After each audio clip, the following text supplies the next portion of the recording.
Dear madams, గురు బ్రహ్మలారా, ఎక్కడో పుట్టి ఎక్కడో పెరిగి ఇక్కడే కలిశాము చదువులమ్మ చెట్టు నీడలో. వీడలేమంటూ వీడుకోలంటూ వెళ్ళిపోతున్నాము చిలిపి తనపు చివరి మలుపులో. We miss all the fun, we miss all the joy, we miss you. We miss all the fun, we miss all the joy, we miss you.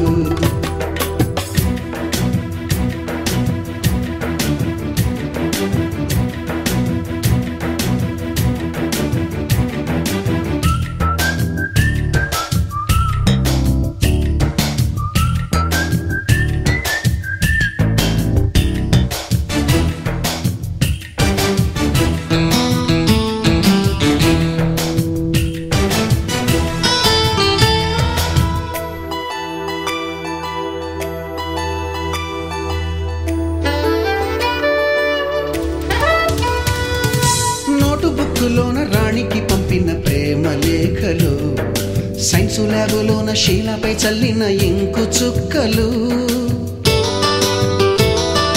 First బెంచిలోన మున్నిపై వేసిన పేపరు ఫ్లైటులు, రాధ జల్లో నుంచి రాబర్టు లాగిన రబ్బరు బ్యాండులు, రాజేషు ఇచ్చిన రోజా పువ్వులు, శ్రీవాణి పెట్టిన చెవిలో పువ్వులు, కైలాషు కూసిన కాకి కూతలు, కళ్యాణి పేల్చిన లెంపకాయలు, మరపురాని తిరిగి రాని గురుతులండి. మీ మనసు నొచ్చుకుని ఉంటే మన్నించండి.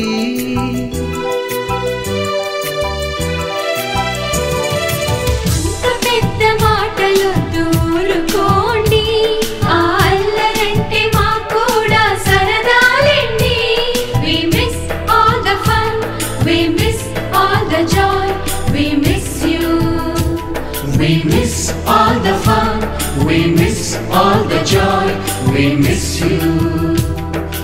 ఎక్కడో పుట్టి ఎక్కడో పెరిగి ఇక్కడే కలిశాము చదువులమ్మ చెట్టు నీడలో. వీడలేమంటూ వీడుకోలంటూ వెళ్ళిపోతున్నాము చిలిపి తనపు చివరి మలుపులో.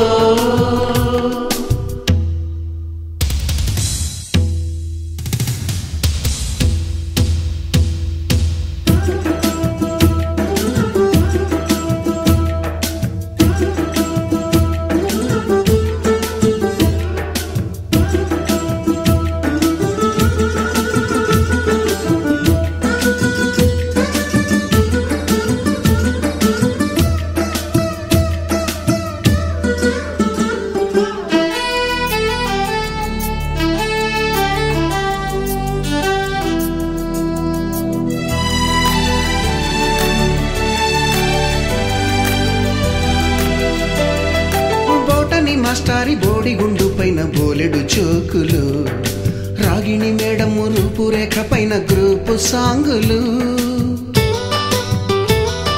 సుబ్బయ్య మాస్టారి స్కూటీకి గుచ్చిన గుండు పిన్నులు, టైపిస్టు కస్తూరి ఖాతాలో తాగిన కోకు టిన్నులు, బ్లాక్ బోర్డు పైన గ్రీకు బొమ్మలు, సెల్ ఫోనుల్లోన సిల్లి న్యూసులు, బాతురూములోన భావ కవితలు, క్లాసు రూములోన కుప్పి గంతులు, మరపురాని తిరిగి రాని గురుతులండి. మీ మనసు నొచ్చుకుని ఉంటే మన్నించండి.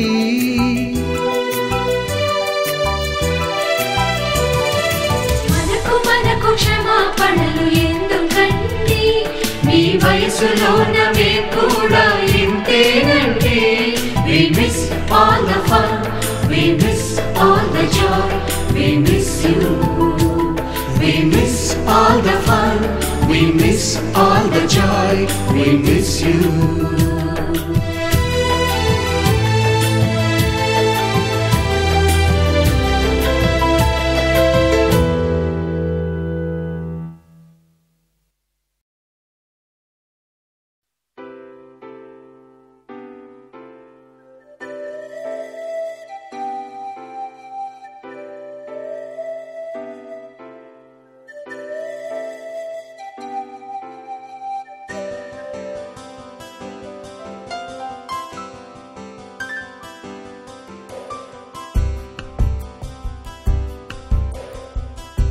గుర్తుకొస్తున్నాయి గుర్తుకొస్తున్నాయి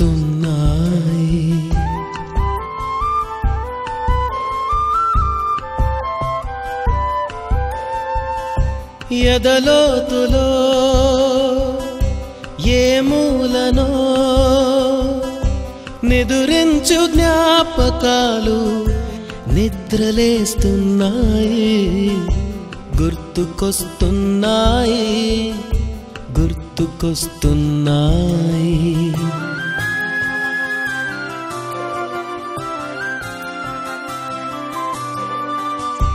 ఈ గాలిలో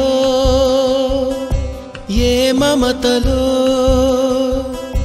మా అమ్మ మాటలాగా పలకరిస్తున్నాయి గుర్తుకొస్తున్నాయి గుర్తుకొస్తున్నాయి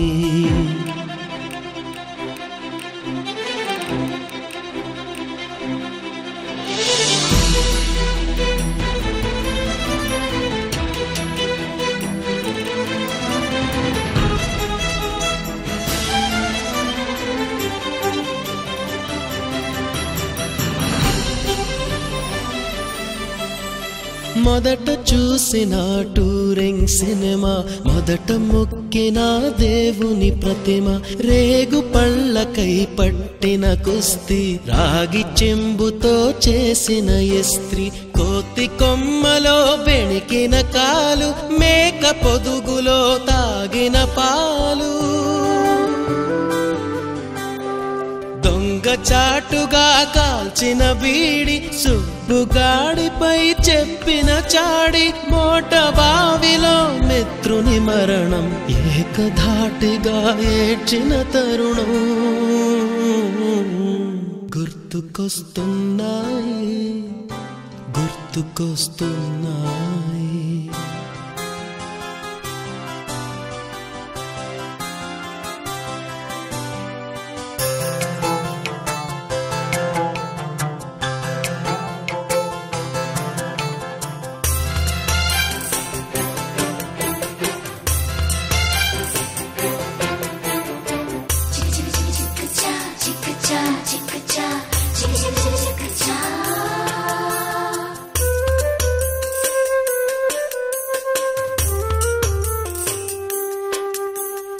మొదటిసారిగా గీసిన మీసం మొదట వేసిన ద్రౌపది వేషం నెల పరీక్షలో వచ్చిన సున్నా గోడ కుర్చీ వేయించిన నాన్న పంచుకున్న పిప్పరమెంటు పీరు సాయిబు పూసిన సెంటు చెడుగుడాటలో గెలిచిన కప్పు షావుకారు కెగవేసిన అప్పు మొదటి ముద్దులో తెలియని తనము మొదటి ప్రేమలో తీయందనము గుర్తుకొస్తున్నాయి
सरस्वती नमस्तुभ्यं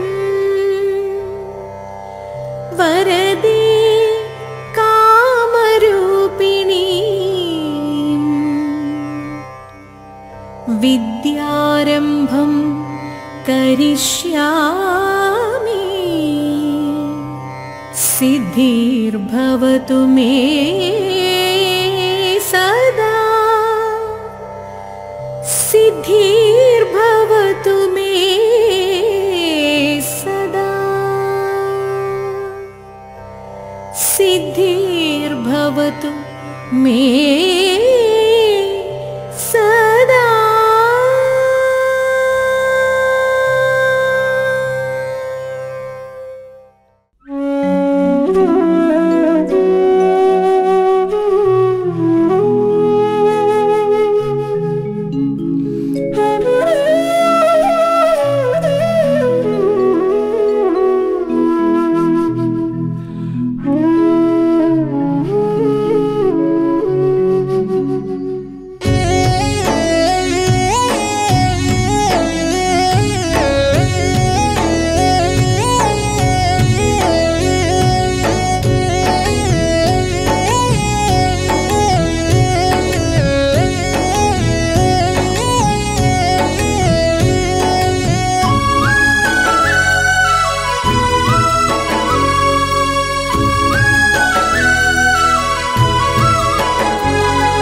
విద్యను బోధించే మా మంచి గురుదేవా వందనాలయ్యో మీ బడి పిల్లలము వందనాలయ్యో మీ బడి పిల్లలము విద్యను బోధించే మా మంచి గురుదేవా వందనాలయ్యో మీ బడి పిల్లలము వందనాలయ్యో మీ బడి పిల్లలము నాలో దీపం వెలిగించావు నన్నే వెలుగులో నడిపించావు నాలో దీపం వెలిగించావు నన్నే వెలుగులో నడిపించావు విద్యను బోధించే మా మంచి గురుదేవా వందనాలయ్యో మీ బడి పిల్లలము వందనాలయ్యో మీ బడి పిల్లలము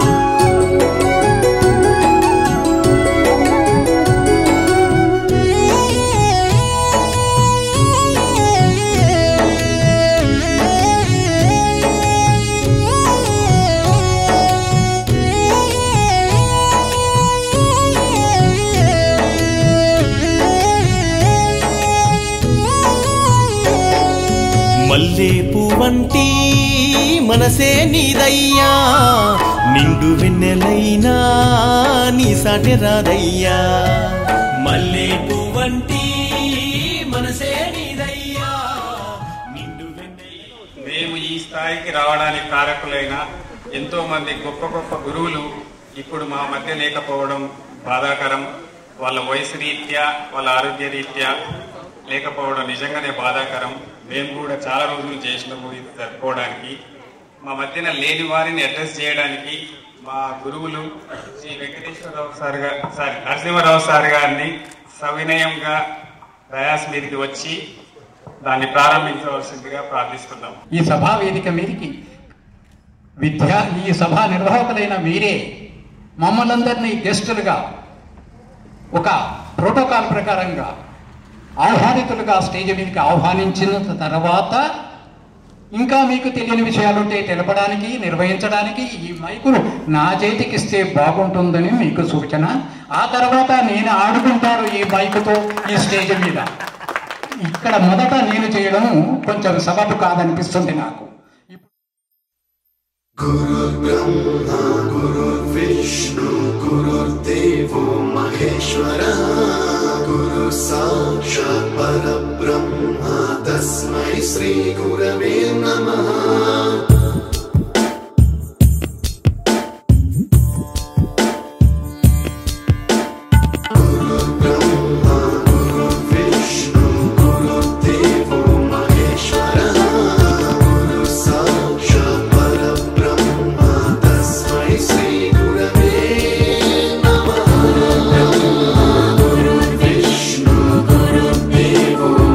Ishwara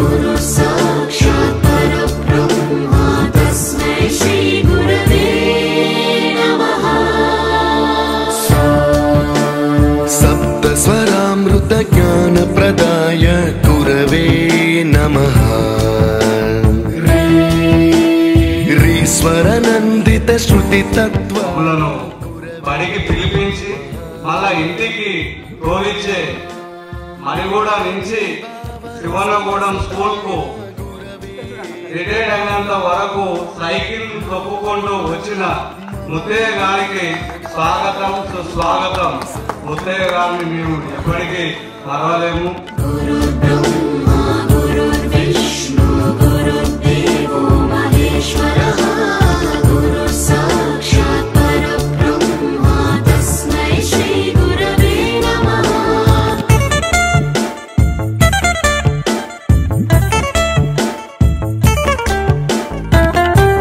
శారద టీచర్ గారిని స్టేజిని అలంకరించవలసిందిగా మా పూర్వ విద్యార్థుల తరపున స్వాగతం సుస్వాగతం.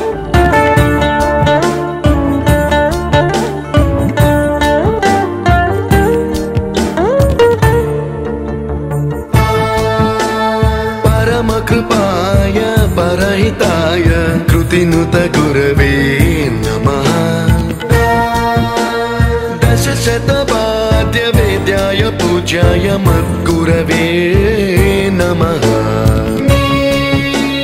నిగమావరణే స్వరసింహాసనే రాగరాజరాజం తం వరగురుం నమః. సంగీతం రసవర్గానం తవ సంస్కారం సతతం దేహి అనవరతం. ఈ 40 ఏళ్ల తర్వాత ఈ ఊరికి రావడం చేత నన్ను మీరు గుర్తించగలిగారేమో, కానీ మీరు నాకు కనపడక నేను గుర్తించలేదు. బహుశా ఇక ముందు కూడా అంత తొందరగా గుర్తించం. మళ్ళీ త్వరగా కలిసి మాట్లాడితే తప్ప ఇది నా ఒక్కడి పరిస్థితే కాదు, మా ఏజ్ గ్రూప్ వాళ్ళందరి యొక్క ఆరోగ్య స్థితిగతులు అలా ఉంటాయి. ఇక్కడ నేను ఎక్కువ ఇనిషియేటివ్ తీసుకునే మైకును ఎందుకు టేకప్ చేస్తున్నా అంటే, ఒక సామెత ఉంది, ఒకటేంటి చాలా ఉన్నాయి. జ్ఞానము కావాలంటే ఎక్కడికి వెళ్ళాలి? లైబ్రరీ, గ్రంథాలయం. అక్కడ గ్రంథాలు ఉన్నాయి, గ్రంథాలలో జ్ఞానం ఉంది. అది తెలుసుకోవడం కొరకు మనం లైబ్రరీకి, గ్రంథాలయానికి వెళ్తాం. అన్ని రకాల జ్ఞానం ఉంటుంది. నేను గురువునే, తెలుగు మాస్టర్. నా దగ్గరికి వస్తే తెలుగు మాత్రమే, తెలుగు శాస్త్రము, సంస్కారము, పద్ధతులు, మన యొక్క సనాతన ధర్మము, మంచి చెడు, క్రమశిక్షణ లాంటివి చెప్పవచ్చు. కానీ అంతరిక్షానికి వెళ్ళిన మన గొప్ప శాస్త్రజ్ఞుడైనటువంటి అబుల్ కలాం గారు వారి చేత కనిపెట్టబడ్డటువంటి అంతరిక్షకు సంబంధించిన జ్ఞానాన్ని, ఉపగ్రహాల సంబంధాన్ని, జ్ఞానాన్ని నేను ఇవ్వలేను కదా. అది ఇచ్చే సైన్స్ మాస్టర్లు అందరూ. కానీ ఇలా వ్యక్తిగా కాకుండా అన్ని రకాల జ్ఞానం ఒకే దగ్గర దొరకాలి అంటే గ్రంథాలయమే. సో గ్రంథాలయానికి వెళితే మొత్తం జ్ఞానం అందుతుంది. ఇది మా కాలం నాటి పరిస్థితి. నేను అలా ప్రతిరోజు పాఠశాలకు వెళ్ళేవాడిని. స్కూలుకైనా వెళ్ళలేకపోతే కనీసం అనారోగ్యం ఉంటే కొద్దిపాటి, లైబ్రరీకి మాత్రం మానకుండా వెళ్ళేవాడిని. ప్రతి ఆదివారం లైబ్రరీలో ఉండేవాడిని. దానివల్ల జ్ఞానం కొంత వచ్చింది. ఇప్పుడు చెప్పే విషయం ఏంటి అంటే, సామెత, వృద్ధులు జ్ఞాన సంపన్నులు. వారి జీవితం పుట్టిన నాటి నుంచి నేరుస్తూ కడదాకా చివరి దశకు వచ్చినటువంటి వీరు ఎంతో జ్ఞానాన్ని సంపాదించారు. ఇక్కడ గురువులే కాదు, మీ పెద్దలు కూడా, ఏ పని చేసేవారైనా అంతా పెద్దవాళ్ళు జ్ఞాన సంపన్నులే. సో ఈ మధ్యనే ఒక సందర్భంలో చెప్పాను, అది నా గొప్పతనం కాదు, నాకంటే ముందు వాళ్ళు చెప్పింది. ఒక వృద్ధుడు గతించాడంటే ఒక లైబ్రరీ నాశనమైనట్టే. గౌరవించడం అనగానే ఏదేదో సహాయం చేయడం, అది చేయడం కాదు, ఆదరించడం. వారు చెయ్యలేని పని ఉంటే ఓ చెయ్యందించడం, ఇంతే. అంటే వృద్ధుడు గ్రంథాలయంతో సమానం. సో వృద్ధులు నడిచే గ్రంథాలయం అనే ఒక సూత్రీకరణ, మ్యాథమెటిక్స్లో సూత్రాలు చేసినట్టుగా తెలుగు వ్యాకరణంలో సూత్రాలు, సవర్ణ దీర్ఘ సంధి, గుణ సంధి అంటూ మీకు నేను నేర్పిన సూత్రాలు ఏమున్నాయో ఆ రకంగా పుత్రుడికి సూత్రం ఇది సమాజం గుర్తుపెట్టుకోవాలి. మీరంతా నా పిల్లలు కాబట్టి నేను మిమ్మల్ని నా సొంత పిల్లల్లాగా భావించి, మీరే కాదు ఏ ఊర్లో పనిచేసిన అందరినీ ఏకవచనంతో ఉంటూ మనసులో సంకల్పం అనేది ఎంత గట్టిగా ఉంటే అంత చక్కగా కార్యక్రమాలు చేసుకోగలం. ఓకే, ఇప్పుడు అసలు విషయానికి వస్తాను. ఈరోజు మీరు ప్రేమతో గురువుని నాకు ఈ బాధ్యతను, సభా నిర్వహణ బాధ్యతను అప్పగించారు. సంతోషం. మీ అందరి సమ్మతితో నా చేతనైనంత వరకు ఈ కార్యక్రమాన్ని నిర్వహిస్తాను. వేదిక పైన ఆర్సీన్లైన నాకంటే పెద్దలు మరియు ప్రస్తుతం పనిచేస్తున్న చిన్నారు అంధా గురువులందరికీ కూడా ఒకసారి సభా వందనం. అంటే మీకు పెట్టలేదనుకుంటున్నారు, మీకు ముందే ఆశీర్వచనం పెట్టాను, వందనాలు పెట్టకూడదు, అది మన సంస్కారం. తర్వాత దేవతార్చన, దాదాపు 2 అయిపోయినాయి. ఇక మిగిలింది సభా ప్రారంభంలో ప్రార్థనా గీతం. ఏం ప్రార్థించుకుందాం? వందే మాతరంతో ప్రారంభిస్తే బాగుంటుంది. సో చేతనైన వాళ్ళు లేచి నిలబడి అందరూ కూడా వందే మాతరం వందే మాతరం శుభ్రజ్యోత్స్నా సుమధుర భాషిణీం సుఖదాం వరదాం మాతరం వందే మాతరం. సరే, ఈ ప్రార్థనా గీతం అయిపోయిందని ఇక్కడ ముగిద్దాం. అన్నిటినీ వీలైనంత సాంప్రదాయాలను పాటిస్తూ సమయాభావాన్ని ట్రాన్స్ఫర్ అయ్యి మరో పాఠశాలకు హాలియాకు వెళ్ళే నాటి రిలీవింగ్ ఆర్డర్. ఆ మధ్యకాలం సరిగ్గా 18-20 నెలల సమయమే, ఎక్కువగా లేదు ఇక్కడ నా సేవ. ఈ 20 నెలల్లో నాతో సహచరులు పనిచేశారు, వాళ్ళందరూ కూడా గుర్తున్నారు. కానీ దాదాపు సగం మంది ఎక్కువగానే పైలోకానికి దేవుడి ఆహ్వానం పైన వెళ్ళారు. వారిని తీసుకురాలేము. వారెవరెవరో తెలియజేస్తాను. మొదటగా పెద్దవాడు పక్క గ్రామమైన సుబ్బరాజు గారు. తర్వాత నాకు తెలిసిన వాళ్ళను మొదట చెప్తాను. దామోదర్ సార్, వారికి ఒక 2 నిమిషాలు శ్రద్ధాంజలి మౌనం పాటిస్తారు. స్టార్ట్.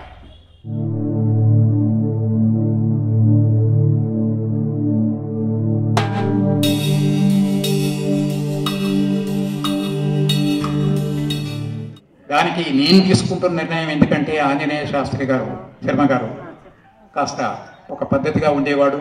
తన ఆరోగ్య పరిస్థితులు, వయసును దృష్టి పెట్టుకొని తను త్వరగా వెళ్ళాలని సొంతంగా తన కారు డ్రైవర్ను మాట్లాడుకొని వచ్చాడు. తను బయట భోజనాలు కూడా చెయ్యడు.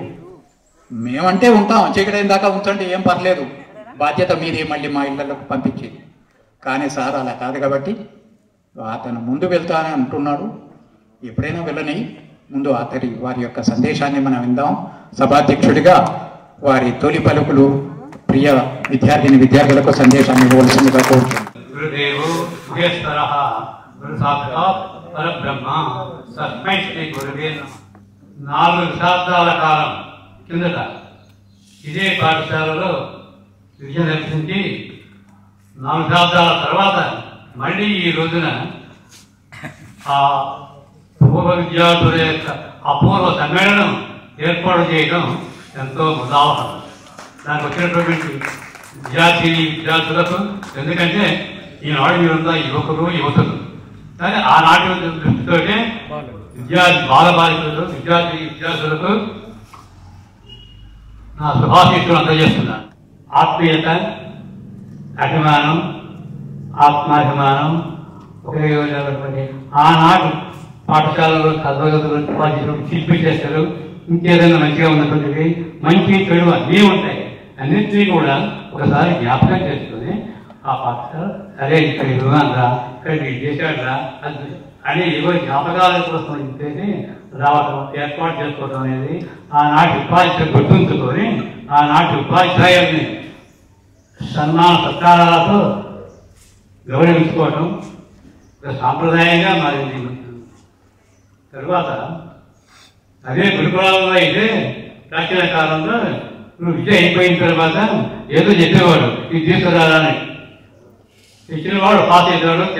ధ్యానమైనట్టు ఒక గురుగారు అడిగాక ఏమని, అరే కరికరాన్ని ఆకుంటే నాకు తెచ్చి పెట్టండి రా అన్నట్టు. అందరూ సంతులు 3 గంటలు పోయినారు, అన్నీ తిరిగారు. అందరూ ఆకులన్నీ సంతులు పెట్టుకొచ్చారు. కొంతమంది ఒకరితో ఇద్దరు ఏమి వచ్చి తిరిగి వచ్చి ఏరా అంటే నాకు ఎక్కడా దొరకలేదు సార్, ఏ ఆకు తీసినా కూడా ఏదో ఒక మందు ఉపయోగపడుతుంది నాకు జ్ఞాపకం వచ్చింది, అందుకే నేను చేస్తానన్నారు. అరే మీ ఇద్దరే పాస్ అయినారా ఎంతమందిలో అని వాళ్ళిద్దరు ఇంటికి చూపించాను. మిగతా వాళ్ళని అరే 6 నెలలు ఉండండి రా అని చెప్పేసుకోండి దగ్గరే ఉంటున్నాను.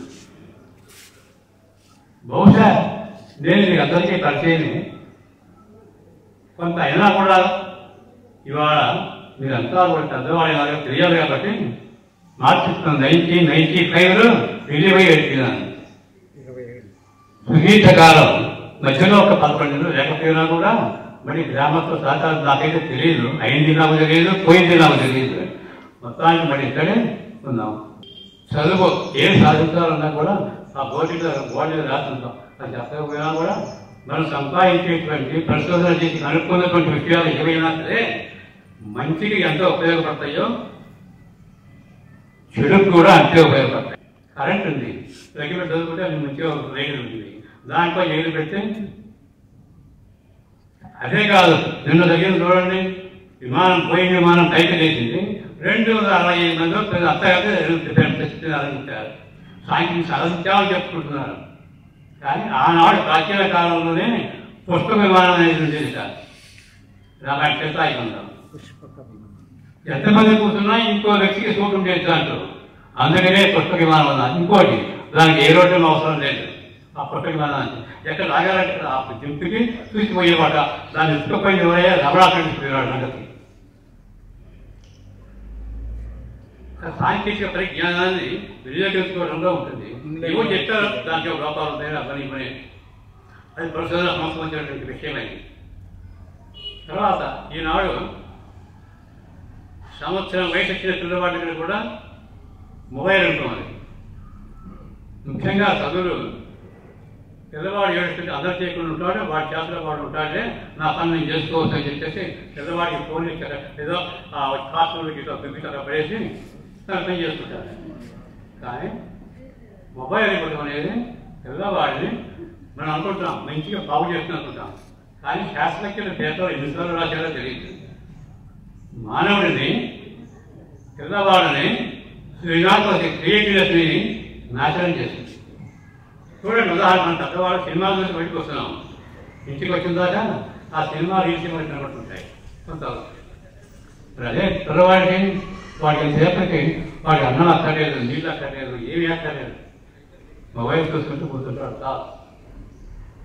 కాబట్టి అది కొద్దిగా మీరు విద్యావంతులు, వివేకవంతులు, స్థిరమైన వేరు వేరు ఉద్యోగాల్లో స్థిరపడి వేరు వేరు ప్రదేశాల్లో పనిచేసినటువంటి వాళ్ళు మీ తల్లిదండ్రులు నువ్వు ఎంత కోరుతున్నారో మీరు కూడా మీ పిల్లల యొక్క భవిష్యత్తు, ఉద్యోగ భవిష్యత్తు కోసం ఏమైనా సిద్ధంగా ఉన్నారు. ఎంతైనా ఖర్చు పెడతారు. ఖర్చు పెట్టడం గొప్పతనం కాదు, అది సద్వినియోగం చేస్తున్నాడా లేదా అనేది చూడాలి. సపోజ్ ఇద్దరు ఉద్యోగస్తులు ఉన్నారనుకుని తల్లిదండ్రి కూడా రాగానే సండే ఉపయోగం మునిగిపోతుంది, ఏదో దాంట్లో సండే సీరియల్లో మునిగిపోతుంది. కుర్రవాడు ఏం చేయాలి, చదువుకోవాలా అంటే వాడు ఏం చదువుతాడు, వాడు మొబైల్ వాడు చూసుకుంటూ ఒక్కొక్కరు కూర్చుంటాడు. కాబట్టి మన పిల్లలు చదివేదాని మీద పర్యవేక్షణ మనం కొంచెం అడుగుబాధలు తెలుసుకోవడం అనేది అవసరం. మామూలుగా ప్రభుత్వ పాఠశాలల్లో పోయి 2వ శనివారం సెలవు ఉంటుంది కాబట్టి మిగతా వాటికి వేరే ప్రైవేట్ స్కూల్ చదువుతే పోయి అయ్యా మా పిల్లవాడు ఎట్టా ఉన్నాడు, ఏం చదువుతున్నాడు, ఎట్టా ఉంది చదువు, బలవంతం కాదు, మీ ఇష్టం, మీ పిల్లలు మీకు తెలుసుకోవడం అనేది మీ ఇష్టం. నా పిల్లలు ఎట్లా ఉండాలి అనేది అది మీకు తెలుసు. తెలుసుకోవడం మీ తల్లిదండ్రులు కూడా ఈ విషయాల్లో కల్పించుకోరు. ఎందుకంటే మీరు పెద్దవాళ్ళైనా మీ పిల్లలు, మీ కుటుంబం, మీ భార్య పిల్లలు, మీ ఆర్థిక పరిస్థితి ఎన్నో ఉంటాయి. కాబట్టి మిమ్మల్ని గురించి వాళ్ళు పట్టు అది చేసావా ఇది చేసావా అని అడగరు. 4 కిటికీల్లో అన్ని 3 కిటికీలు మూసేసి ఒకటే కిటికీ తీసించావు, ఎదురు వస్తున్నది. అరే చదవాలని ఈ కిటికీలో అయితే చూడు నువ్వు ఏం కనబడుతుందో అన్నట్టుగానే ఇవాళ ఉన్నది ఏమిటి? మొదటి రాత్రి అనుకుంటారట అమ్మాయి పుడితే డాక్టరు, అబ్బాయి పుడితే ఇంజనీర్, సాఫ్ట్వేర్ ఇంజనీర్, మరి వేరే ఇంజనీర్ కాదు. మరి ఆ రకంగా ఉన్నప్పుడు ఈ కిటికీలో అయితే ఈ రెండే కనబడతాయి, ఇంకేం కనబడవు. కానీ పిల్లవాడికి అదే ప్రపంచం కోసం ఉండటంలాగా అదే ప్రపంచం ఇంకేమీ లేదు అనుకుంటాడు. ఆ రెండింటి నుంచి విద్యలు ఎన్నో ఉన్నాయి టెక్నికల్ సైడ్లో, అవి ఆలోచించాడు. ఈ రెండే ఆలోచిస్తాడు. కానీ కుర్రవాడికి ఆ కిటికీలో వదులు వాడికి అప్పుడు ఏమైంది, కిటికీ ఎందుకు మూసారు, ఎందుకు తీయలేదు, నేను బయటికి పోయి చూస్తే ఏమైంది, కుర్రవాడు నడక రానప్పుడు కుర్రవాడు చేస్తాడు నాకు నడక వస్తే కరువు కాటకలు తొలగిద్దాం అనేది ఒక నినాదంలాగా ఎంత ఉండేది. సరే ఈ ఆత్మీయ సమయంలో ఏర్పాటు చేసినందుకు అన్ని మీకు తెలిసినవి చెప్పాల్సిన అవసరం లేదు. విద్యారంగంలో ఉండే సమస్యలేమిటి, ఆర్థిక సమస్యలేమిటి అన్నింటినీ కూడా చెబుతూ మిమ్మల్ని అందరినీ కూడా ఆ పరమేశ్వరి సదా రక్షిస్తూ శిక్షణతో మిమ్మల్ని మంచిగా ఉద్యోగ భవిష్యత్తు తీసుకుపోయేటట్టుగా ఆశీర్వదించమని ఆ మహాతల్లి శ్రీమన్ నంగళదాయకంపై క్షేమైక నిక్షేపమై విమానుగ్రహ ధామమై పలుకొని శ్రీపాద పద్మపూలకు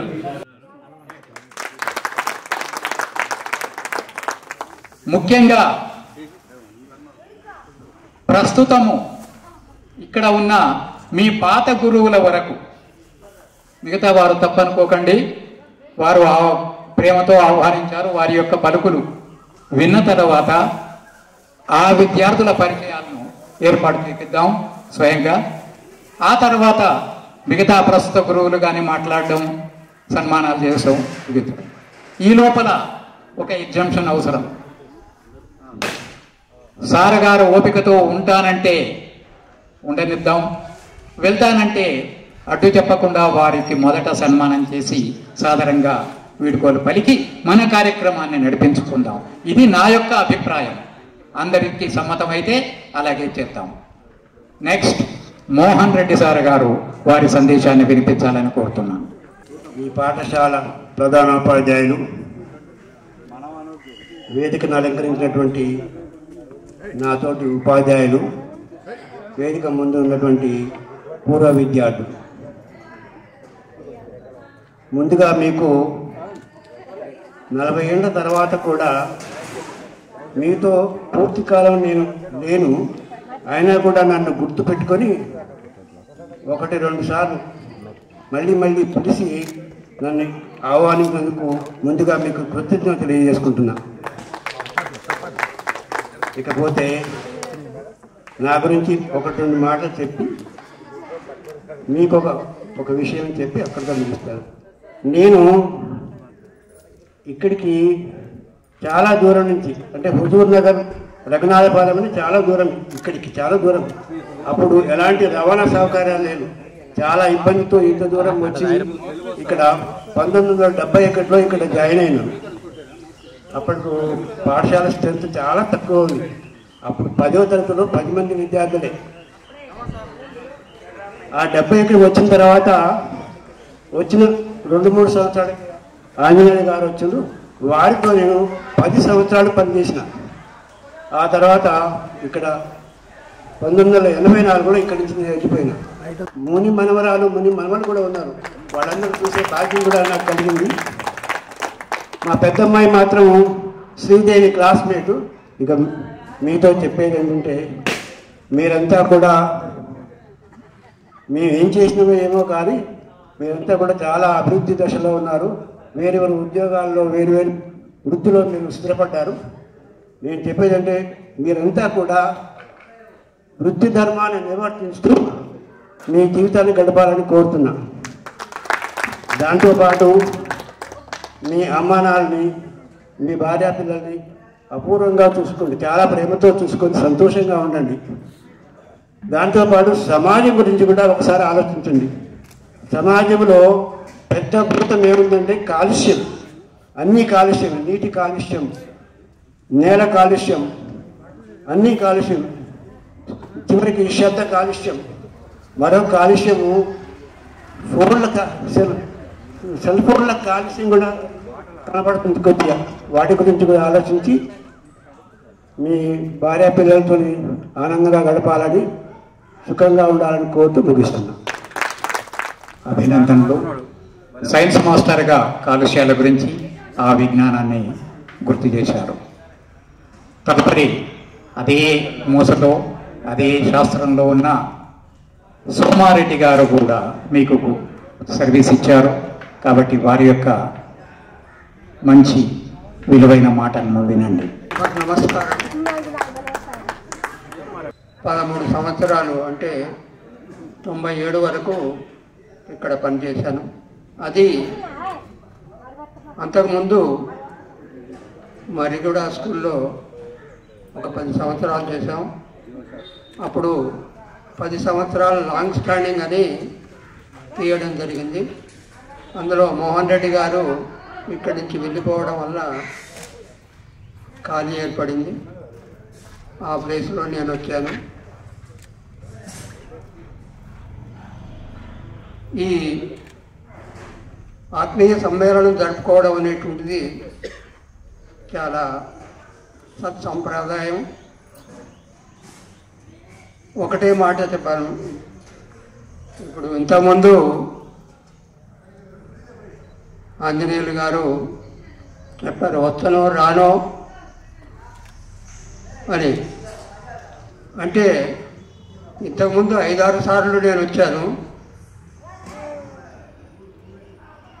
ఒకటే చెప్పదలుచుకున్నాను, ఇట్లాంటి సమ్మేళనాలు జరపడం వలన మాకు మరియు మీకు ఇది బూస్ట్ లాంటిది. ఐ ప్రమాణం పెరుగుతుంది అనేటువంటి నాకు అనిపిస్తుంది. అందుకనే ఆంజనేయులు గారు కూడా వాళ్ళు చేసినప్పుడు పిలిచినప్పుడు తప్పకుండా వచ్చి ఒకరోజు, అంటే ఒక రోజు కాకుండా ఒక 4-5 గంటలైనా గడపాలని కోరుకుంటున్నాను. అదేవిధంగా మీరందరూ కూడా మీ ఉద్యోగాలలో కానివ్వండి, లేక మీ ప్రొఫెషన్లో కానివ్వండి, మీ వాటిలో క్రమశిక్షణతో మెలుగుతూ మీ కుటుంబాన్ని మరియు మీ పిల్లలను అభివృద్ధిలోనికి తీసుకురావాలని, క్రమశిక్షణతో మెలిగి మీ భావి జీవితాన్ని సుఖ సంతోషాలతో గడపాలని కోరుకుంటున్నాను. అదేవిధంగా ఆ భగవంతుణ్ణి మీకు ఆయురారోగ్యాలు ప్రసాదించాలని కోరుకుంటూ, ఇప్పుడు నా ఊహ ప్రకారంగా మీకు బోధ తీసిన గురువర్యుల యొక్క సందేశాలు విన్నారు. అందులో నేను ఉన్నాను, నా బాటలు కూడా విన్నారు. తదుపరి కార్యక్రమాలు ఇంకా చేయవచ్చు. మిగతా వారిని కాస్త ఏమనుకోకుండా, వారికి మీరు తెలియదు కాబట్టి మీ పరిచయాలు వాళ్ళు కూడా చెవులారా వింటే వేదిక పరంగా బాగుంటుంది. కాబట్టి నా దగ్గర పేర్ల లిస్టు లేదు. ఉంటే ఆనాటిలాగా పెత్తం చేతబట్టి అటెండెన్స్ రిజిస్టర్ పిలిచినట్టుగా పేరు పిలిచేవాడిని, నరసింహారెడ్డి సార్ గారిని మాట్లాడాల్సిన. తర్వాత ఇక్కడికి 1980లో టీచర్గా ప్రైమరీ స్కూల్కి వచ్చిన.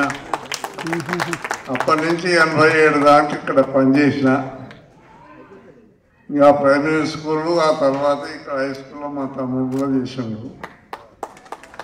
ఇది కార్యక్రమం మా జరిగిన విషయం ఉంది. నేను మాట్లాడలేను కూడా. అది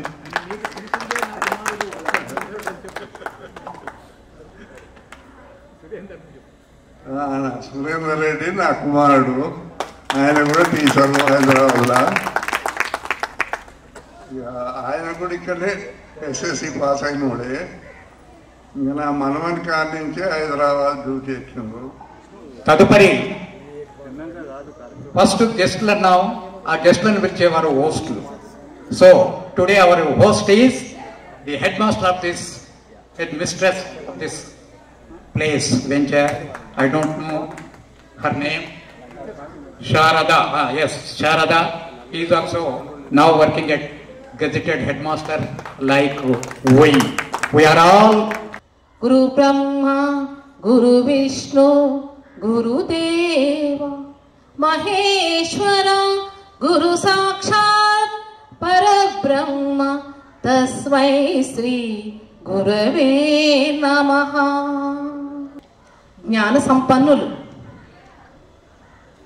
జీవితం అనేటువంటి ప్రయాణంలో ఎన్నెన్నో కష్టాలు నష్టాలు చవిచూసి అవన్నీ మనకు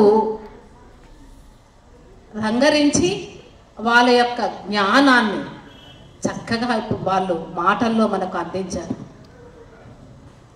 నిజంగా ఈ ఆత్మీయ సమ్మేళనం నా జీవితంలో ఒక మధురమైన అనుభూతి. ఆ మాట ఎందుకంటున్నానంటే నా 25 ఏళ్ల సర్వీసులో ఇంత ఆత్మీయంగా ఆత్మీయ సమ్మేళనానికి ఎవ్వరూ ఆహ్వానించలేదు. ఇంత ఆత్మీయంగా నేను ఇక్కడికి వచ్చిన తర్వాత 2 జరిగాయి ఆత్మీయ సమ్మేళనాలు. మేడం గారు మాకు ఇలా మేము ఆత్మీయ సమ్మేళనం జరుపుకుంటున్నాం, మాకు స్కూలు ఇవ్వండి అంటే సరే ఇస్తాను. మీరు కూడా రండి మేడం గారు అంతే. తర్వాత ఈరోజు సురేందర్ రెడ్డి సారు నిజంగా వారి తండ్రి గారికి అటువంటి గొప్ప కుమారునికి జన్మనిచ్చిన తండ్రి గారికి పాదాభివందనాలు. ఎందుకంటే ఫోన్ చేసి ఎవరైనా మా యొక్క బంధువులు కూడా అంత ప్రేమ విలువలేదేమో, ఒక్కసారి కాదు ఇప్పటి 4 సార్లు పిలిచారు. మేడం గారు వస్తున్నారు కదా, మీ స్టాఫ్ అందరికి చెప్పారా? నేను చెప్పగానే ఏం చేశాను, వాట్సాప్ గ్రూప్లో మెసేజ్ పెట్టాను, ఇలా సురేందర్ రెడ్డి సార్ అందరినీ రమ్మన్నారు, మనందరినీ స్టాఫ్లందరినీ ఇన్వైట్ చేశారు, తప్పకుండా రండి. అయితే ఎవరు ఆత్మీయ సమ్మేళనం జరుపుకున్నా హెచ్ఎంను ఒకరే ఇన్వైట్ చేస్తారు. కానీ ఇక్కడ గొప్పతనం ఏంటంటే మా స్టాఫ్ను అందరినీ రమ్మని చెప్పేసి ఇన్వైట్ చేశారు. అక్కడికి 4 సార్లు వచ్చే ముందు కూడా మళ్ళీ 5వ సారి ఎన్నిసార్లు ఫోన్ చేసి ఇంత ప్రేమగా పిలిచేటువంటి ఆ యొక్క సురేందర్ రెడ్డి గారికి మనస్ఫూర్తిగా ధన్యవాదాలు తెలియజేసుకుంటున్నాను. అయితే ఆ గొప్పతనము వారి గురువు గారిదేమో అనిపించింది. ఎలా ఇన్వైట్ చేయాలి, ఎవరిని ఎలా పలకరించాలి, ఆ యొక్క గురుతుల్యలదే ఆ గొప్పతనము, ఆ యొక్క తల్లిదండ్రులదే ఆ గొప్పతనం అని నాకు హుజూర్నగర్ గర్ల్స్ హై స్కూల్లో ఫస్ట్ అపాయింట్మెంట్ తెలుగు టీచర్గా అపాయింట్ అయ్యాను నేను. అక్కడి నుంచి 2002లో మల్కాపూర్ చౌటుపల్లి మండలంలో ఉంటుంది, అక్కడికి వచ్చాను ట్రాన్స్ఫర్ పై. ఆ తర్వాత 2011లో నేను కుదాబక్షపల్లికి వచ్చాను. నేను కుదాబక్షపల్లిలో 2011 నుంచి అంటే ఇక్కడికి వచ్చేవంత 2024 12 వరకు అక్కడ 13వ తారీఖు నాడు నేను కుదాబక్షపల్లిలో ఏమనుకున్నానంటే నేను ప్రమోషన్ మీదనే నేను ఎక్కడికైనా వెళ్తాను. ఇక 2018లో ట్రాన్స్ఫర్ పెట్టినా నేను పెద్దగా అప్లై చేసుకోలేదు. ఆ తర్వాత ఇక 2024లో జూన్ 13వ తారీఖున ఈ పాఠశాలకు జీహెచ్ఎం ప్రమోషన్ మీద నేను ఇక్కడికి రావడం జరిగింది. వచ్చి రాగానే అంటే పక్కనే ఉన్న కుదాబక్షపల్లిలో ఇక్కడ శివన కూడా ఉన్నా, ఆ యొక్క ప్రతి ఇల్లు తిరిగాను దేనికోసం, విద్యార్థుల కోసం. విద్యార్థులైనటువంటిది ఇక ఇక్కడ మేము అంటే నేను ఒకటే అనుకున్నాను, ఈ యొక్క ఇంత గీతం తీసుకుంటూ నేను కుర్చీలో కూర్చోవడానికి భగవంతుడు నన్ను క్షమించాడు. ఇప్పుడు కాకపోయినా ఎప్పుడో మంచంలో పడినప్పుడు అనిపిస్తుంది, అదే మనది ఏమేమి తప్పులు చేసామో అప్పుడు అనుకుంటాం. ఇప్పుడు ఏమనిపించదు నాకు, భగవంతుడు నాకన్నా ఎక్కువ తెలివి కల వాళ్ళు, మేధావులు, పిహెచ్డి చేసిన వాళ్ళు ఎంతో మంది ఉన్నారు. వాళ్ళందరికీ మనకు అవకాశం భగవంతుడు నాకు ఇచ్చాడు. కాబట్టి ఆ అవకాశాన్ని నేను వినియోగించుకోవాలి కదా. కాబట్టి నేను విద్యార్థుల కొరకు ఎన్ని హామీలు ఇచ్చి ఆ హామీలు అమలుపరచడానికి నేను సిద్ధంగా ఉన్నాను. అయితే నేను వచ్చి మళ్ళీ కొత్త టీచర్లు వచ్చి అన్ని సర్దుకొని చేసేసరికి మరి అంతకుముందు సంవత్సరము 50% వచ్చింది 10th క్లాస్, ఈ సంవత్సరం 92% వచ్చింది మా 10th క్లాస్. నాదొక విజన్ ఇక నెక్స్ట్ ఇయర్ కంపల్సరీగా నేను 100% తీసుకురావాలి 10th క్లాస్ రిజల్ట్. మా యొక్క పాఠశాలకు వచ్చిన విద్యార్థి ప్రతి ఒక్కరి కూడా చదవడం రాయడం రావాలి, అదొక మిషన్. ఇక నేను ఈ విధంగా పాఠశాలను అభివృద్ధి పదవులో నడిపించాలని. ఇంకో విషయం ఏంటంటే మా అమ్మగారు ఈ పాఠశాలలోనే చదివారు. అయితే మా మదర్కి 74 సంవత్సరాలు ఉంటాయి. అయితే మా మదర్ అప్పుడప్పుడు ఎప్పుడు నేను కుదాబక్షపల్లిలో చేస్తున్నప్పుడు నేను మా శివనగూడలో చదువుకున్నాను, 4వ తరగతి చదువుకున్నాను అని ఎప్పుడు చెప్తూ ఉండేది అన్నట్టు. అదొక మధురమైన అనుభూతి ఆమెకు. అయితే నేను ప్రమోషన్ మీద అక్కడికి వెళ్ళాలని మా అమ్మ సంతోషం ఇంత అంతా కాదు.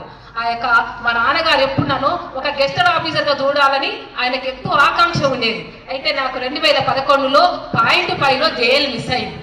జైల్లో నేను 2 సంవత్సరాలు కష్టపడి చదివాను, కానీ ఇంటర్వ్యూలో .5లో నాకు లెక్చరర్ ఉద్యోగం మిస్ అయింది. మా నాన్నగారు చాలా బాధపడ్డారు. 2012లో మా యొక్క ఫాదరు మరణించారు. అయితే నాకు చాలా బాధ అనిపించింది. మా తల్లి గారు ఉంటే నేను ఎంత సంతోషపడేవారు, ఆయన యొక్క కోరిక నెరవేరింది. కానీ మా తల్లి గారు లేని అని బాధపడుతున్నది. నేను ప్రతి ఒక్కరికి నేను ఫోన్ చేసి ఈ యొక్క విద్యార్థులంతా నా పిల్లలుగా భావిస్తాను. కాబట్టి అయ్యో మా పిల్లలకు ఆ యొక్క బ్యాగులు లేవు, మా పిల్లలకి ఆ యొక్క టై బెట్టు షూ అనే లేవు, ఇవన్నీ కావాలని చెప్పేసి దాతను అడగడం జరిగింది. అలా వెంకటేష్ గారు 10th క్లాస్ మెటీరియల్ కావాలని ఒక ఫోన్ కాల్లో చెప్పగానే వచ్చి విద్యార్థులకు అందజేయడం జరిగింది. వారికి ధన్యవాదాలు. అలాగే గోపాల్ గారు ఎక్స్ ఎంపీటీసీ టై బెల్ట్ తర్వాత వాళ్ళకి ఐడి కార్డు పడగానే వచ్చి ఇచ్చి వెళ్ళారు. వారికి మనస్ఫూర్తిగా ధన్యవాదాలు. మేడం గారు అన్ని రాళ్ళు ఉన్నాయి, రప్పలు ఉన్నాయి, ఆడుకుంటే పిల్లలు దెబ్బలు తగ్గుతున్నాయి, మెత్తని మట్టి కావాలని చెప్పి సొంత పైసలతో మరి ఇక్కడ మట్టి పోయించడం జరిగింది. వారికి కూడా కృతజ్ఞతలు. ఆ యొక్క సురేందర్ రెడ్డి గారిని నేను మాకు మా పాఠశాలలో కిచెన్ షెడ్ లేదు. ఇక యొక్క విద్యార్థుల లాస్ట్ రూమ్లో వండితే పక్కనే క్లాస్ రూమ్ ఉంటే పొగ వస్తూ ఉంటుంది. మా కళ్ళు మడుతున్నాయి మేడం, పొగ వస్తూ ఉంది అంటే నేను ఎక్కడ కూర్చోబెట్టాలి, ఇంకా వేరే క్లాస్ రూమ్ లేవు, చాలా ఇబ్బందిగా ఉంది. తర్వాత అడగడం జరిగింది. సారు వెంటనే మేడం గారు మీకు ఆ యొక్క రేకుల షెడ్తో మీకు కిచెన్ షెడ్ నిర్మిస్తా అని చెప్పి మాట ఇచ్చారు. వారికి మా పాఠశాల తరఫున, మా యొక్క ఉపాధ్యాయుల తరఫున, మా విద్యార్థుల తరఫున మనస్ఫూర్తిగా ధన్యవాదాలు తెలియజేస్తున్నాను. తర్వాత ఇంకా సార్ మాకు కంప్యూటర్ ల్యాబ్ ఉంది, కానీ దాంట్లో కంప్యూటర్ లేవు సార్. అందరూ మీ స్కూల్లో కంప్యూటర్లు ఉన్నాయా అని అడుగుతున్నారు. మేము వా యొక్క తల్లిదండ్రులకు ఇళ్ళకి వెళ్ళినప్పుడు అంటే సరే మీకు 2 కంప్యూటర్లు కూడా ఇస్తా అని చెప్పేసి అన్నారు. వారికి మాకు మనస్ఫూర్తిగా కృతజ్ఞతలు తెలియజేస్తున్నాను. నిజంగా 1986-87 బ్యాచ్లో ఎంతో మంది ఇందులో వ్యాపారవేత్తలు, ప్రొఫెషన్స్ వ్యాపారవేత్తలు, తర్వాత ఎన్ఆర్ఐలు, తర్వాత ఇంజనీర్లు, డాక్టర్లు ఎంతో వృద్ధి చెందించినటువంటి ఈ పాఠశాల ఇట్లాంటి కలయికలు కలిసినప్పుడే మీ యొక్క సాధక బాధకాలు, కష్టాలు, సుఖాలు ఒక్కసారి చూడండి. కోట డబ్బున్నా కానీ అటు సంతోషాన్ని కొనుక్కోలేదు, కానీ ఆ యొక్క మనసారా మనం మన ఇష్టమైన వాళ్ళతో మాట్లాడితే ఆ యొక్క తృప్తి దేంట్లో ఇవ్వదు. కాబట్టి ఈ యొక్క పాఠశాల ఇంకా ఎంతో అభివృద్ధి పదములో ఉండాలంటే ఈ యొక్క వేదిక మీద అలంకరించిన అందరికీ కూడా మనస్ఫూర్తిగా ధన్యవాదాలు తెలియజేసుకుంటూ, శారద అంటే వీరు కాదు, సరస్వతీదేవి. ఆ రకంగా ఆమె చక్కటి విషయాలను ఈ మైక్ ద్వారా మీకందరికీ తెలియజేసింది. కాబట్టి నేను శ్లేషాలంకారంలో ఆ పద్ధతిగా సంబోధించాను. తనను వినిహో చాలా చక్కగా చెప్పారమ్మా, చిన్నవారైనా. 86-87 బ్యాచ్ పూర్వ విద్యార్థుల సమ్మేళనానికి వచ్చినటువంటి మాజీ గురువులు అందరికీ మరియు పూర్వ విద్యార్థులు, వేదిక మీద ఉన్న పూర్వ విద్యార్థులందరికీ, ఇక్కడ కూర్చున్నటువంటి వాళ్ళు, నేను నాతో సహా మీరందరూ ఈ బడిలో ఒకప్పుడు చిన్నపిల్లలే నాతో పాటు. అయినప్పటికీ ఈరోజు ఈ బడిలో గురువులందరినీ మర్చిపోకుండా స్నేహితుల కలుపుకునే కార్యక్రమానికి నన్ను పిలవడం చాలా సంతోషకరంగా ఉంది. 89-90 బ్యాచ్ మీకు మాకు 3 సంవత్సరాలు, అంటే మీరు 10th లో ఉండరు, మీరు 7th లో ఉండరు. అందులో మా అక్కగారు అటువంటిది వసంత గారు ప్లస్ రవీంద్ర రెడ్డి గారికి ఈరోజు ఈ క్లాస్లో ఉన్నందుకు నాకు సంతోషంగా ఉంది, చాలా సంతోషంగా ఉంది. ఇక్కడ మీరు కోరుతున్న వాళ్ళు చాలా మంచి మంచి ప్రమోషన్లతో మీరు ఇక్కడ వచ్చిన వాళ్ళు పూర్వ విద్యార్థులు గారు మంచి మంచి ప్రమోషన్లతో ఈరోజు ఇక్కడ ఒక మంచి తల్లులుగా, తండ్రులుగా మరియు తాతలుగా, అమ్మమ్మలుగా, నాయనమ్మలుగా మరెన్నో రకాలు స్థిరపడి ఉన్నారు. అయినప్పటికీ వారి కారణం మన గురువులదే. మన గురువులు ఎల్లప్పుడూ మనం రుణపడి ఉండాలని కోరుకుంటూ నా చిన్న ఉపన్యాసం ముగిస్తుకుంటూ ఈ రోజు శారదా మేడం గారు అడిగినట్టు ఈ రోజు మీరు గొప్ప విషయాల్లో గొప్ప గొప్ప రంగాలలో ఉండాలి కాబట్టి మన స్కూల్లో ఏం లేదని చాలా చక్కగా మీకు విన్నపించింది కాబట్టి మీ వంతు సాయం కూడా మా స్కూల్కి కావాలని కోరుకుంటూ నేను నా చిన్న ఉపన్యాసం ముగిస్తున్నాను. ఈరోజు అదేదో సంఖ్య దొరికింది, అక్కడ 40 మందో 30 మందో వచ్చినట్టుగా. ఎక్కువనే ఉన్నారు అందరూ, సంతోషం. ఆ నెంబర్ చెప్పట్లేదు. కాబట్టి మీరు పాత వాళ్ళు మీ క్లాసు వాళ్ళైనా మర్చిపోయి ఉండొచ్చు, కలవకపోతే. ముందే చెప్పాను, వస్తుంటే పోతుంటే చుట్టేరికము, రాకుంటే నువ్వెవరో నేనెవరో అని. అదే రకంగా గురువులకు కూడా మన పద్ధతి ప్రకారంగా మీ పరిచయాలను మీరు ఒక్కొక్కరు వచ్చి త్వరగా మీ యొక్క వివరాలను 2 నిమిషాల్లో మైక్ ద్వారా స్టేజ్ మీద అనౌన్స్ చేసి వెళ్ళాలి. నా పేరు విష్ణువర్ధన్ రెడ్డి పాల్వాయి. సో ఇప్పుడు నేను యూఎస్ఏలో ఉంటున్నాను. సో ఇక్కడ 1986-87లో 10th క్లాస్ కంప్లీట్ చేశాను. సో కొంచెం వెనక్కి వెళ్తాను.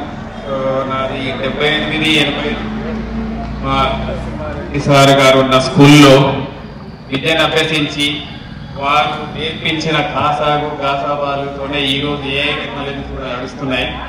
సో అవి లేని మా నేను కొంచెం ఇంగ్లీష్ మాట్లాడతాను, ఏమనుకోకండి. సో ఫౌండేషన్స్ అనేది స్ట్రాంగ్గా ఉంటేనే బిల్డింగ్ స్ట్రాంగ్గా ఉంటుంది అంటారు. సో ఫౌండేషన్స్ ఎట్లా ఉన్నాయంటే మాకు వాళ్ళు నేర్పిన విధానం కావచ్చు, మేము నేర్చుకున్న పరిస్థితులు కావచ్చు. ఎందుకంటే నాకు తెలిసి నేను ఇక్కడ హాస్టల్లో ఉంటుండే. సో అందరికీ ఒకే ధ్యేయం ఉంటుండే. మాకు మా పరిస్థితులు ఏంటి అంటే మేము ఏదైనా విద్య నేర్చుకోవాలి, మేము చదువుకోవాలి, మంచిగా చదువుకుంటేనే మాకు జీవితం అనేది ఒకటే ఎయిమ్ మీద పనిచేస్తుండే. మేము ఇక్కడ హాస్టల్లో ఉండేటోళ్ళు కూడా 60% of students were in the hostel, if I'm not wrong. So అట్లాంటి స్కూల్లో అట్లాంటి ఉపాధ్యాయుల సహాయంతో మేము చాలా నేర్చుకున్నాము. సబ్ కాన్షియస్ మైండ్ అనేది ఒకటి ఉంటుంది కదా. సో అక్కడ నేర్చుకున్న ఏ పాఠ్యాంశాలను కూడా ఎక్కడో అక్కడ గుర్తొస్తే మా నరసింహారెడ్డి సార్ మాకు ముందుగా గుర్తొస్తారు. రమణారెడ్డి సారు, రామరెడ్డి సార్ ఇంగ్లీషు వీళ్ళన్నీ నేర్పినవే. సో అందుకని సో ఇది అందరు అడిగారు నన్ను యాక్చువల్గా ఎందుకు ఇనిషియేట్ చేసుకున్నాము ఇంతగానో నేను అని చెప్పేసి. సో నా మిత్రులు మల్లారెడ్డి, రవీందర్ రెడ్డి అండ్ సురేందర్ రెడ్డి ఎస్పెషల్లీ వీళ్ళందరితో రెగ్యులర్ టచ్ ఉంటున్నాం. అందరితో ఉండడం కాలేదు ఎందుకను, కానీ క్షమించండి, అందరి కాంటాక్ట్స్ లేక అందరితో మాట్లాడలేకపోయినాను. కానీ వీళ్ళందరం అనుకునేటోళ్ళము. సో ఒకసారి నేను ఏపీజే అబ్దుల్ కలాం గారి so wings of fire book చదువుతుండే. అప్పుడు కొన్ని విషయాలు తెలిసాయి నాకు, నేర్చుకునడం ఏంటి అని అంటే ఒక చిన్న కథ. ఒకసారి అబ్దుల్ కలాం గారు 8th క్లాస్ లో ఉన్నప్పుడు ఒక physics lecturer how birds fly అనే దాన్ని ఎక్స్ప్లెయిన్ చేశారట. ఆ టీచర్ పేరు శివసుబ్రహ్మణ్యం అయ్యర్ గారు. సో స్పీడ్ లో ఉన్నప్పుడు ఆ గతి దిశానిర్దేశం ఎట్లా చేయాలో అనే దాన్ని గురించి చెప్పారట. చెప్తే అందరిని అడిగారట ఏమైనా అర్థమైందా అని చెప్పేసి. అవి వింగ్స్ ఎట్లుండి కాళ్ళు ఒక డైరెక్షన్ ఉండేసి టోకెన్ ఎటు మలిపితే అటు ఎట్లా చేంజ్ చేసుకుంటూ చెప్పారట. చెప్తే అందరికి అర్థమైందా అంటే అందరు క్వైట్గా ఉన్నప్పుడు ఏపీజే అబ్దుల్ కలాం గారు అన్నారంట, లేదు అర్థం కాలేదు మీరేం చెప్పారు, కానీ నేర్చుకోవాలని ఉంది అన్నారట. అప్పుడు అది చెన్నైలో అంట. సో అందరినీ సాయంత్రం బీచ్కి రమ్మన్నారట. రమ్మన్నాక అందరు అలా ఎంజాయ్ చేయండి అని చెప్పారట. సో ఎలా ఎంజాయ్ చేసినాక సో పక్షులు సాయంత్రం వచ్చేటప్పుడు గుంపులు గుంపులుగా రౌండ్ తిరుగుతుంటాయి, మనకు తెలిసిన విషయమే కదా. సో అట్లా ఉన్నప్పుడు చూపించి మళ్ళీ అదే సబ్జెక్ట్ని ఎక్స్ప్లెయిన్ చేశారట. అప్పుడు అర్థమైందట యాక్చువల్గా అబ్దుల్ కలాం గారికి. అప్పుడే డిసైడ్ చేసుకున్నారట I will become an aeronautical engineering అని చెప్పేసి. సో అట్లా జరిగినాక ఇంకో 20 ఏళ్ల తర్వాత అబ్దుల్ కలాం గారు శాస్త్రవేత్త అయ్యారు. అతనికి ఒక ప్రాజెక్ట్ వచ్చింది, ఒక ఏరో ప్రాజెక్ట్ వచ్చింది. సో ఒక ఎయిర్ క్రాఫ్ట్ తయారు చేయడానికి.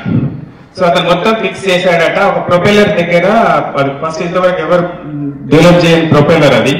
ఆ ప్రొపెల్లర్ డెవలప్ చేస్తుంటే ఆయనకు అర్థం కాలేదట ఏం చేయాలని. డిజైనర్స్ దగ్గరికి వెళ్ళారంట, వేరే ఆర్కిటెక్ట్స్కి వెళ్ళారంట, కానీ ఏం దొరకలేదట ఇన్ఫర్మేషన్. అప్పుడు సంతోష్ ధవన్ గారు ఒక్కరే నీకు హెల్ప్ చేస్తారని చెప్తే అతని దగ్గరికి వెళ్ళారట. అందరికి తెలుసు అతను చాలా గొప్ప శాస్త్రవేత్త. సో అతను 6 వీక్స్ క్లాస్ కి రమ్మన్నాడంట. క్లాస్ అయిపోయినాక ఒక రోజు దీని గురించి ఆలోచిస్తుంటే ఆ సాంకేతిక పరిజ్ఞానంతో పాటు శివసుబ్రహ్మణ్యం అయ్యర్ గారు చెప్పిన పాఠం గుర్తొచ్చింది. దాంతో ఆ నెక్స్ట్ డేనే ఒక ఫార్ములా డెవలప్ చేశాడట. ఆ ఫార్ములాతోనే ఆ ప్రొపెల్లర్ రెడీ అయ్యిందట. అదే మన యుద్ధ విమానాలలో మేటి విమానం అంటే. సో అట్లాంటి కథ గుర్తుకొచ్చినప్పుడు ఆ గొప్ప విషయము ఎప్పుడో 8వ తరగతిలో నేర్పిన టీచరు ఇప్పుడు ఇంత అడ్వాన్స్డ్ వరల్డ్ లో కూడా అతని మాటలు అతను తీసుకున్నాడు కదా అని చెప్పేసి నేను ప్రతిదీ నేను కూడా అన్వయించుకోవడానికి ట్రై చేస్తుంటాను. సో అతనికి మద్రాస్ యూనివర్సిటీ డాక్టరేట్ ఇస్తుంటే అతను వెతుక్కుంటూ ఈ టీచర్ దగ్గరికి వెళ్ళి టీచర్ తీసుకుపోయి అక్కడ కూర్చోబెట్టి అందరి ముందు టీచర్కు పాదాభివందనం చేసిండట. సో అట్లాంటి టీచర్ను పాదాభివందనం చేసిన అంత గొప్ప పెద్ద మనిషికి అట్లా చేస్తే మనకి ఎంతో విద్యాబుద్ధులు నేర్పి ఎన్నో విషయాలను నేర్పించిన మీకు ఒక చిన్న సత్కారం చేయడంలో కూడా చేత కాలేదు అని అంటే నాకు సిగ్గు అనిపించింది. అందుకే నా మిత్రులతో కలిసి ఎట్లయినా ఈసారి చేసుకుందామని చెప్పేసి 1 వీక్ ఎక్స్ట్రా తీసుకొని వచ్చి అందరం కలిసి చేసినాము. Thank you Surender for your time and efforts. Dayakar, Ravi, Suri and అందరూ యాదే. సో అందరూ చాలా చాలా హెల్ప్ చేశారు. అందరికి ధన్యవాదాలు. సో అది పోతే అది యాక్చువల్ గా అదే అండి, అది మేడం మీరు అడిగింది. సో అది ఇనిషియేషన్, అదే ఇన్స్పిరేషన్. సో తర్వాత ఆ స్కూల్ గురించి వస్తుంటే ఫస్ట్ నరసింహారెడ్డి సార్ గురించే చెప్పాలి. సార్ మీరు చెప్పిన కాసాగులు గాసాబాలు లేకపోతే నేటి ఏ టెక్నాలజీస్ లేవు సార్. అవి ఎప్పుడు గుర్తుంటాయి. అవి ఎన్ని ధన్యవాదాలు చెప్పినా ఎన్ని తీర్చుకోలేని రుణము. నమస్కారం మీకు. సో ఇంకొక నేను కొన్ని విషయాలు ఇక్కడ ప్రస్తావిస్తానండి. నాకు గుర్తున్నవి, నాకు జీవితంలో ఉపయోగపడ్డవి, ఎలా ఉపయోగపడ్డావని క్షమించండి. ఒక 10 నిమిషాలు 5 నిమిషాలు చేసుకుంటాను. సో నాకు ఉపయోగపడ్డవి, నేను నేర్చుకున్నవి నేను చెప్పగలుగుతున్నాను. అందరం అట్లే షేర్ చేసుకుందాము గురువు దగ్గర నుంచి. సో నరసింహారెడ్డి సార్ గురించి నేను అవి నేర్చుకున్నాను. పీరే సార్ గురించి ఎక్కడున్నాడో మహానుభావుడు సార్. అతను స్కూల్లో పాఠాలు చెప్పేటప్పుడు టెక్స్ట్ బుక్ చూసి ఎప్పుడు పాఠాలు చెప్పలేదండి మాకు. క్లాస్కి వచ్చిండు అంటే ఎదురు ఇట్లా నిలబడి బోర్డు మీద ఒక 5-6 ఆయన చెప్పే లెసన్ సంబంధించిన 5-6 పాయింట్స్ రాసేటోడు. 5-6 పాయింట్స్ నుంచి పాయింట్ వైజ్ మాకు ఎక్స్ప్లెయిన్ చేసేటోళ్ళు. మేము మళ్ళీ నేనైతే మళ్ళీ బుక్ చదవాల్సిన అవసరం రాకపోతుండే. మాకు నోట్స్ ఉంటుండే. ఆ నోట్స్ రాసేటప్పటికీ ఆ విన్నప్పటికీ నాకు ఎప్పుడు 90 కంటే తక్కువ రాలేదు సోషల్ స్టడీస్ లో. So that was a greatness of sir. So thank you sir. So Madan Reddy sir ఇక్కడ లేరు, ఇప్పుడు సింగపూర్ లో ఉన్నారు. సో మాకైనా మ్యాథ్స్, ఫిజిక్స్ టీచ్ చేసేవారు. సో చాలా గొప్ప సార్. ఆయనకున్న గ్రేటెస్ట్ క్వాలిటీ మాకు అందరికి తెలిసింది. మేమందరం సంతోషంగా ఎప్పుడు చెప్పుకునేది ఏంటి అని అంటే, ఒక డిఈఓ గారి ఇన్స్పెక్షన్కి వచ్చినప్పుడు ఒకసారి లెఫ్ట్ హ్యాండ్ టోన్ రాస్తుండే అంట, ఇంకోసారి వచ్చినప్పుడు రైట్ హ్యాండ్ టోన్ చేస్తుండే అంట. సో అంత గొప్ప టాలెంట్ ఉంది సార్. సో సబ్జెక్ట్ మీద కూడా అంతే అవగాహన, అంతే అర్థమయ్యేటట్టు చెప్పగలిగిన గ్రేట్నెస్ ఉండేదా సార్ దగ్గర. సార్ ఒక మాట చెప్పారు, ఫిజిక్స్ లో ఒక మా టీచర్ అందుబాటులో లేకుండినప్పుడు సో ఆంజనేయ శాస్త్రి సార్ని ఫిజిక్స్ కూడా తీసుకోమని చెప్పారు. సో అప్పుడు ఫిజిక్స్ లో నేను క్వశ్చన్స్ ఏదో అడిగితే ఏమన్నారంటే, అరే నేను కూడా ప్రిపేర్ అయ్యే చెప్తున్నారా, నువ్వు కూడా చదువు, ఇది రాకెట్ సైన్స్ కాదు, నువ్వు కూడా ప్లాంక్ మైండ్ తో చదువు, ఒకసారి కాదు 4 సార్లు చదువు, అప్పుడు క్వశ్చన్లు అడుగు, నేను చెప్తా నీకే వస్తుంది అని అన్నాడు. సో అంత గొప్పగా టీచ్ చేసే మెథడాలజీ యూజ్ చేసింది అప్పుడే. తర్వాత నరసింహారావు సార్ గారు. నరసింహారావు సార్ గారు మీకు గుర్తు లేదు, నాకు గుర్తుంది, మీతో ఎట్లా దెబ్బలు తిని మా లేడీస్ గుర్తుండాలి. స్నేహగీతి మీరు నేర్పించి ఆ రోజు అందరిని బైహాట్ చేసుకుని రమ్మని చెప్పకపోతే నాకేదో కొంచెం తప్పు పోతే నన్ను చెంపదెబ్బలు వేసి వాళ్ళు ఏమన్నారు. సో మేమందరం హాస్టల్ ఉండేటోళ్ళము. మా హాస్టల్ ఎస్సీ హాస్టల్. నేను రెడ్డి, ఇంకోయాన్ యాదవ్, ఇంకోయాన్ ఎస్సీ. మా మధ్యన తారతమ్యాలు ఎప్పుడూ ఉండేవి కాదు. మేమందరం అన్నదమ్ముల్లాగానే ఉండేటోళ్ళం. సో మాది ఒకటే గోల్ ఏంటంటే ఏదో చదువుకోవాలి, ఏదో సాధించాలి, ఏదో నేర్చుకోవాలి అన్నట్టే ఉంటుంది. సో అట్లాంటి దాంట్లో మీ మధ్య నిజంగా మాకు ఇన్స్పిరేషన్ అది. సో ఈ తెలివని అప్పుడు నిజంగా ఇంత అర్థం కాలేదు. తర్వాత సప్తపది నువ్వు చూసినప్పుడు మీరు చెప్పినవి కూడా పిక్చరైజేషన్. సో దట్ లైక్ తెలియకుండా చాలా నేర్చుకున్నాం మేము విలువైన విషయాలు. ఇక సోమారెడ్డి సార్ గురించి నేర్చుకున్న విషయం, సోమారెడ్డి సార్ గారు ఇప్పుడు చూడండి అప్పుడు గోడల మీద మీకు మెదడు, మూత్రపిండాల బొమ్మలు ఉన్నాయి కదా. మా సార్ అప్పుడు ఈ బొమ్మలు లేవండి, బోర్డు మీద సారే గీసేటోడి ప్రతి క్లాస్ లో ఆ టాపిక్ వచ్చినప్పుడు. సో కంటిన్యూస్ గా ఆ కాన్సన్ట్రేషన్ తోని అట్లా గీసేవాడు. ఏదైనా మాట్లాడుతుంటే అందరికి తెలుసు సార్ ఏం చేసేటోడు, ఓయ్ అని చెప్పేసి అలా చేస్తుండే. సో సార్ కూడా ఒకసారి నాకు నా అనుభవం ఉంది. Sir first 10th class start అయిన ఫస్ట్ డేనే సరే ఇక్కడ biology is different, physics, chemistry అనేవి డిఫరెంట్ ఉంటాయి. So biology will be little advanced అని చెప్పడానికి వచ్చారు క్లాస్కి. వచ్చి చెప్పారు, అరే సైన్స్ అంటే ఎక్కడో ఏదో కొత్త విషయం ఏమి ఉండదురా, ఇక్కడ రోజు మీ దైనందిన జీవితంలో జరిగేవే శాస్త్ర రూపంలో మీరు ఒక పద్ధతి ప్రకారం నేర్చుకోవడానికి ఉపయోగపడుతున్న ఈ ఎడ్యుకేషన్ దాన్ని నేను బోధిస్తున్నా అని చెప్పారు సార్. మీకు గుర్తుందో లేదో. So that's how easy methods they were use to teach us. So we learn so much from there. ఫైనల్ గా సో కుంభం వెంకట సీతారామాంజనేయ శాస్త్రి గారు గురువర్యులు సార్. సో మేము 10th క్లాస్కి వచ్చినప్పుడు స్కూల్లో మేము కేవీఎస్ఆర్ ఆంజనేయ సార్. సో దాంతో పాటు మీరు ప్రతి క్లాస్ లో మీరు ఫస్ట్ డే ఇదే ఉపన్యాసం ఇస్తారో లేదో మాకు తెలియదు, మీరే చెప్పాలి సార్. కానీ సో ఫస్ట్ 10th క్లాస్ లో మా అందరి మైండ్ సెట్ ఉండే అంటే మేము సీనియర్స్ స్కూల్లో మేము ఇంకా నెక్స్ట్ కాలేజ్కి వెళ్ళిపోతాము, ఇట్లాంటి యాంగ్జైటీతో ఉంటుండే. సో మీరు ఫస్ట్ క్లాస్కి వచ్చారు, మీరు టేబుల్ మీద కూర్చున్నారు, ఆ పోజ్ కూడా నాకు గుర్తుంది సార్. సో అక్కడ చాలా విషయాలు చెప్పారు మీరు. సో నాకు హృదయంలో నాటుకున్నవి కొన్ని. సో మీ జీవితం ఇప్పుడు ఒక చెట్టు కాండం లాంటిదిరా, కాండం లాంటి చివరికి ఉన్నారు మీరు. మీరు విభిన్నమైన శాఖల సైడ్ వెళ్తారు, ఏ బ్రాంచ్కి వెళ్తారో తెలియదు. ఏ బ్రాంచ్కి వెళ్ళినా నా ఒకటే ఆశీర్వాదం ఏంటి అంటే ఏది చేసినా కానీ ఎక్సలెన్స్ అనేది ఉండాలి, దాన్ని ఎప్పుడు మిస్ అవ్వకండి అని చెప్పారు. ఇంకొక ముఖ్యమైన విషయం చెప్పారు సార్, మీరు అందరికి చెప్తారో లేదో ఒకసారి కనుక్కుందామని కూడా అనుకుంటుండే. సో జీవితంలో కొన్ని మర్చిపోవాల్సిన విషయాలు ఉంటాయి, మర్చిపోకూడని విషయాలు ఉంటాయి. మర్చిపోవలసిన విషయాలను మర్చిపోకూడని విషయాలను మర్చిపోయినా జీవితంలో చాలా కష్టాలను ఎదుర్కొంటారని. దాని అర్థం అప్పుడు తెలియలేదు. జీవితంలో ఎదిగే కొద్దీ అవన్నీ తెలిసాయి. ఏం చేయాలనో ఏం చేయకూడదు నేర్పించిన మీకు నా హృదయపూర్వక ధన్యవాదాలు సార్. సో ఎక్కువ విశ్లేషణ ఇంకా సో ఇవన్నీ కొన్ని మచ్చుకు మాత్రమే. సో ఇంకా చాలా చాలా విషయాలు నేర్చుకున్నాము, ఇంప్లిమెంట్ చేశాము. ఎస్పెషల్లీ పీరయ్య సార్ గారిని నాకు రోజు గుర్తుకొస్తాడు. ఎందుకంటే నేను యాక్చువల్గా సీనియర్ బిఐ మేనేజర్గా చేసుకున్నప్పుడు నాకు డైలీ ఇంటరాక్షన్ ఉంటుంది నా టీమ్ తోటి, బిజినెస్ యూజర్స్ తోటి. I just follow his methodology, how he was teaching, and it was really helpful. I got a lot of appreciation, and people also asked, and I mentioned that I learned from my school. So that's what I have memories with the teachers and